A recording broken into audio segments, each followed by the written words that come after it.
రెండేళ్లకు ఒకసారి అంగరంగ వైభవంగా జరిగేటువంటి సమ్మక్క సారక్క మహా జాతరకు 3 కోట్ల మంది ఈసారి భక్తులు దర్శించుకొని ఉన్నారు. ప్రభుత్వం అన్ని రకాల ఏర్పాట్లు చేసింది. ఇక్కడ ఆనవాయితీగా వస్తున్నటువంటి ఎదుర్కోళ్ళు అమ్మవారికి గాల్లో ఈ విధంగా ఎదుర్కోళ్ళని ఎగరేస్తూ ఉంటారు. వచ్చేటువంటి భక్తులంతా కూడా ఒక నమ్మకంగా భావిస్తారు. ఇక్కడ చాలా మంది ప్రతి ఏటా కూడా అమ్మవారిని దర్శించుకోవడానికి వివిధ ప్రాంతాల నుంచే కాకుండా రాష్ట్రాల నుంచి భక్తులు వస్తారు. కోరిన ప్రతి ఒక్క కోరిక కూడా అమ్మవారు తీరుస్తుంది అని చెప్తారు. ఎక్కడి నుంచి వచ్చారు? కాటారం నుంచి వచ్చారా? ఈసారి ఏర్పాట్లు ఎలా ఉన్నాయి? క్యూ లైన్లను ఏర్పాటు చేశారు, రోడ్లు ఏర్పాటు చేశారు. బాగానే ఉంది. అంటే మీరు ప్రతి ఏటా వస్తారా? వస్తాం.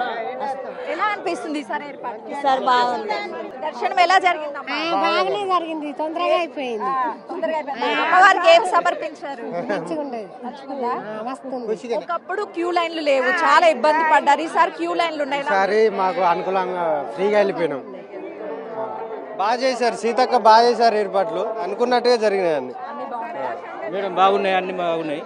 గత సంవత్సరం కంటే ఈసారి బాగున్నాయి. చూస్తున్నాం కదా. అయితే ఈసారి ఏర్పాట్లన్నీ కూడా అయిపోయాయి. ఇటు రోడ్లు, షెడ్లు నిర్మాణం చేయడం, దాంతో పాటు వాటర్ ఫెసిలిటీ, క్యూ లైన్లో భక్తులు అమ్మవారిని దర్శించుకునేందుకు ప్రతి ఏటా కూడా ఒకేసారి రద్దీ పెరగడం వల్ల చాలా వరకు ఇబ్బంది పడుతూ ఉంటారు. కానీ ఈసారి క్యూ లైన్లు ఏర్పాటు చేయడం వల్ల అనుకున్న టైంకి లోపలికి వెళ్ళి అమ్మవారిని ప్రశాంతంగా దర్శించుకోగలుగుతున్నాము అని చెప్తున్నారు. వచ్చేటువంటి భక్తులు వెళ్ళేటువంటి క్యూ లైన్ల తర్వాత బయటకు వచ్చేటువంటి భక్తులకు కూడా ప్రత్యేక ఏర్పాట్లు చేశారు.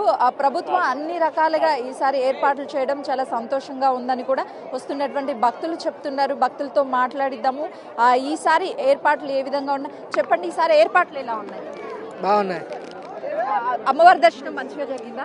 సూపర్ జరిగింది. ఈసారి అంటే ప్రతి ఏటా కూడా ఈ కోళ్ళని ఎగరేస్తూ ఉంటారు. అసలు ఏంటమ్మా? అమ్మవారికి ఇష్టం మేడం, ఇలా వేయడం అమ్మవారికి ఇష్టం. మనం వేములవాడ అక్కడ కోడని ఎట్లా కట్టేస్తామో అట్లా ఇష్టం అమ్మ. అందుకనే వేయాలని, అందరి భక్తులను వేయాలని కోరుకుంటాను. వేసి పొమ్మని చెప్పాలి మీరు కూడా. అమ్మవారికి ఎదుర్కోళ్ళు ఎగరేయడం అంటే చాలా ఇష్టం కాబట్టి ఎన్నో సంవత్సరాల నుంచి ఆనవాయితీగా వస్తుంది. అమ్మవారికి ఎదురుగా అంటే గద్దెలకి ఎదురుగా ఈ ఎదుర్కోళ్ళను ఎగరేస్తూ ఉంటాము అని చెప్తున్నారు. ప్రస్తుతం దర్శించుకొని అమ్మవారిని వస్తున్నటువంటి వాళ్ళు ఉన్నారు. వాళ్ళతో మాట్లాడదాం. ఏ ఊరు నుంచి వచ్చావమ్మా? మాదా వరంగల్. వరంగలా? ఎట్లా ఉంది ఈసారి అమ్మవారి దర్శనం? మంచిగా ఉంది, అట్లా ఉండాలి. ఈసారి మంచి ఏర్పాట్లు ఉన్నాయని కూడా అటు భక్తులు చెప్తున్నారు. మనం విజువల్స్ లో చూస్తే అంతా భక్తులతో సందడిగా మారింది. 4 రోజుల పాటు ఈ సందడి అమ్మవారి ఆలయానికి వచ్చి ఆ అమ్మవారిని దర్శించుకున్న తర్వాత అంతా శుభమే జరుగుతుంది అని చెప్పేసి భక్తులు భావిస్తూ ఉంటారు. ఈరోజు అటు పడిగిద్దరాజు, గోవిందరాజు, సారాలమ్మ ఈ ముగ్గురు గద్దెల మీద కొలువు తీరబోతారు. ఈ అమ్మవార్లను చూసేందుకు కూడా లక్షలాది మంది భక్తులు ఒక్కరోజే దర్శించుకునే అవకాశం కనిపిస్తుంది. వచ్చేటువంటి భక్తులకి ఎక్కడ ఎలాంటి ఇబ్బందులు కలగకుండా అన్ని రకాల సదుపాయాలు కల్పించడము, తక్కువ టైంలోనే ఎక్కువ మంది భక్తులు అమ్మవారిని దర్శించుకునేందుకు క్యూ లైన్లు కూడా ఏర్పాటు చేయడంతో వచ్చేటువంటి భక్తులు ఆనందాన్ని వ్యక్తం చేస్తున్నారు.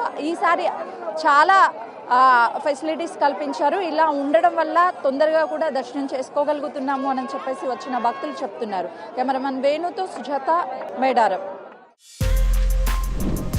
For more videos like this, subscribe Big TV channel.